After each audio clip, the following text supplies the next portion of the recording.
नमस्कार, आप देखना शुरू कर चुके हैं अपना पसंदीदा चैनल फास्ट इंडिया न्यूज़ और मैं हूं आपके साथ संजीव गोस्वामी।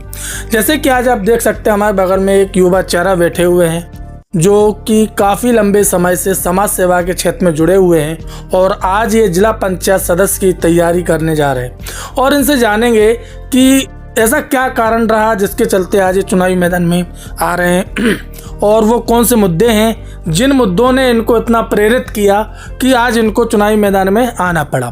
तो भैया सबसे पहले हम जानना चाहेंगे कि आपका पूरा परिचय क्या है। सबसे पहले तो आप सब पत्रकार बंधुओं को बहुत बहुत शुभकामनाएं और बहुत बहुत बधाई। धन्यवाद सर। मैं लोधी मोहित राजपूत भारतीय जनता पार्टी से जिला मंत्री हूँ युवा मोर्चा से और मैं करीब वही 2012 से भाजपा में कार्यकर्ता रूप में काम कर रहा हूँ और बराबर झांसी जिले में दौड़ रहा हूँ और 2017 से बराबर मैं आपके क्षेत्र में और बराबर काम कर रहा हूँ। जब से भाजपा की गवर्नमेंट बनी है तब से बराबर मैं आपके क्षेत्र में दौड़ रहा हूँ। आपका विधायक मैंने बनाया, मतलब अपन ने मेहनत करी है और जिला पंचायत के चुनाव में, प्रधानी के चुनाव में, बीडीसी के चुनाव में, मतलब हर एक जो कि कोई भी चुनाव है हर चुनाव में आपकी अहम भूमिका रहती है। बिल्कुल बिल्कुल, हम हमेशा तत्पर तैयार रहते हैं जी। और जैसे कि आज आप चुनावी मैदान में हैं भरोसा क्षेत्र से, तो ऐसा क्या कारण रहा जिसके चलते आज आपको चुनावी मैदान में आना पड़ा? हम तो बस कुछ नहीं, बस अपने सेवा करने के भाव से निकले हैं और जनता की सेवा करेंगे और बस यही। अगर बात की जाए जैसे कि आज आप क्षेत्र में जा रहे हैं, जनता से मिल भी रहे हैं, तो ऐसी कौन कौन सी मूलभूत समस्या हैं अभी आपके क्षेत्र में जो जनता आपसे जिनका निराकरण चाहती है? हम जैसे कई क्षेत्रों में जाते हैं तो हमेशा जानवरों की समस्या और कई बार स्वास्थ्य की समस्या को लेकर और कई बार जाते हैं तो स्कूल की समस्या को लेकर मतलब बच्चे परेशान रहते हैं। गरीब किसान होते हैं जो उनकी पेंशन नहीं मिल पा रही है और कई लोग होते हैं जो स्कूल में सड़कें ख़राब हैं या व्यवस्था ख़राब है। स्कूल तक हम एक गांव गए थे तो मतलब स्कूल तक नहीं पहुंच पा रहे थे बच्चे, तो मतलब रोड की हालत काफ़ी जर्जर है, मतलब काफ़ी हद तक सुधार है, मतलब पहले की अपेक्षा अभी तो बहुत काफ़ी सुधार है। लेकिन ऐसे मतलब कोने कोने में गांव रह गए हैं, बकाया हैं, मतलब कि 2-4 जगह जैसे सुविधा नहीं पहुंच पा रही है। तो हम प्रयास कर रहे हैं, मतलब जगह जगह हम जाके हर जगह बूथ बूथ पे जाके हम काम करना चाह रहे हैं, मतलब कि जहाँ भी कोई भी समस्या बकाया ना रहे। जैसे कि आपने खुद देखा होगा, सुना होगा, आज कच्ची शराब का जो मुद्दा चल रहा है जिसके चलते आज कई घर बर्बाद हो चुके हैं, तो इसको लेकर क्या विचार है आपका? हम ये करेंगे, मतलब कि जहाँ कच्ची शराब का हमें भी सुनने में मिलता है, कई बार जाते हैं तो कई बार लोग मिल जाते हैं, कई दारू पिए डले हैं, कई नालियों में डले, कहीं कहीं डले। तो कई बार लोग ऐसा होता करते हैं गांव के लोग, मतलब पैसा तो 2-4 पैसा के चक्कर में और कच्ची शराब बेचते हैं और मतलब जो पता नहीं केमिकल उनसे बनती है और लोग वह खरीदते हैं, सस्ती मिल जाती है, उनको 10-20 रुपये की मिल जाती है तो उनको सुविधा रहती है।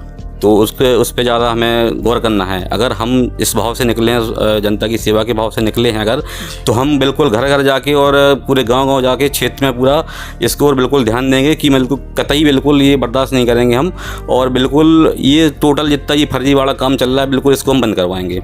अगर इसी क्रम में बात की जाए अन्य जानवरों की, जैसे कि कई ग्रामों में गौशालाएँ तो बनी हैं लेकिन देखा जा रहा है कि उन गौशालाओं की हालत बद से बदतर कर दी गई।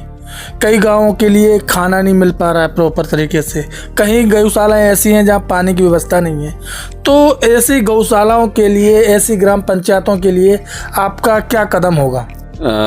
इसमें तो हम ये कहना चाह रहे हैं कि देखो सरकार के तरफ से तो पूरा सब कुछ मिल रहा है, भूसा मिल रहा है, पानी मिल रहा है, तनख्वाह मिल रही है, वेतन मिल रहा है, लेकिन ये जो समस्या होती है, जो नीचे स्तर पर समस्या होती है, गवर्नमेंट की तरफ से तो पूरा हर चीज़ मिल रहा है, सुविधा मिल रही है, हर चीज़ मिल रहा है, इसलिए गौशाला बनाई गई हैं, जगह जगह गाँव में गौशाला बनाई गई हैं। लेकिन जो नीचे स्तर पर लोग हैं जो मतलब हेर फेर कर रहे हैं, मतलब भूसा गायों को नहीं मिल रहा है, उन्होंने गायों को छोड़ दिया, देख रेख नहीं कर रहा है, गाय फिर रही है तो उनको बंद नहीं कर रहा है। तो कहीं ना कहीं ये समस्या हर जगह समस्या है, लेकिन ये नहीं कहा जा सकता कि मतलब कि गवर्नमेंट की तरफ से है। मतलब गवर्नमेंट तो उल्टा खुद उसमें दे रहे हैं, जो माननीय योगी जी बराबर, विधायक जी माननीय बराबर, ये बराबर इसमें लगे हुए हैं कि मतलब कि रोड पे जो गायें घूम रही हैं, यहाँ अन्य जानवर, मतलब उनकी सुविधा की जाए, वो उनको व्यवस्थित रूप से वहाँ पर सुचारू रूप से उनको बंद किया जाए।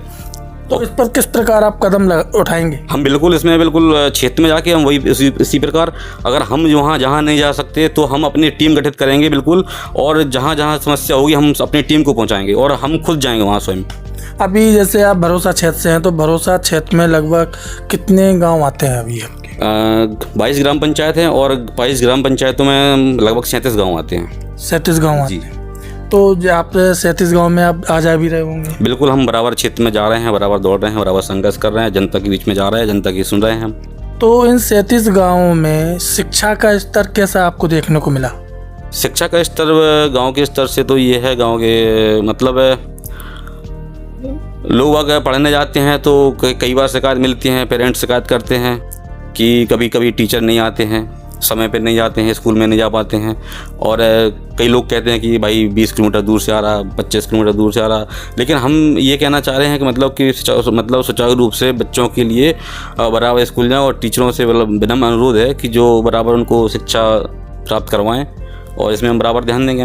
सर, जैसे कि एक हवा ऐसी चर्चाएँ चल रही हैं कि आप बाहरी क्षेत्र के प्रत्याशी हैं जो आज बाहरी क्षेत्र के रहने वाले हैं और यहाँ पर आके दावेदारी कर रहे हैं, तो इस पर क्या कहना है? अच्छा, इसमें तो हमें भी ये सुनने को मिलता है, हम कई बार क्षेत्र में जाते हैं तो कई लोग हमसे भी पूछते हैं भाई कहाँ के हो जी। तो जिला पंचायत का चुनाव तो ऐसा है कि जिला का प्रत्याशी होना चाहिए जी। और जिला से वो कहीं से भी दावेदारी कर सकता है वो जी। अगर आपका व्यवहार सही है, आपने काम किया है, जनता के बीच में आप अगर गए हैं आप लोग जी। तो आप जिला के मतलब जिला में कहीं भी आप मतलब आप चुनाव लड़ सकते हैं। बिल्कुल। लेकिन हम जब जाते हैं तो हमें सुनने को यही मिलता है। लेकिन हम 20 साल से भाई झांसी में निवास कर रहे हैं, 22 साल से, 28 साल की हमारी उम्र है और 6 साल हम जन्म स्थान हमारा राठ है, लेकिन हम 22 साल से निवास कर रहे हैं झांसी में।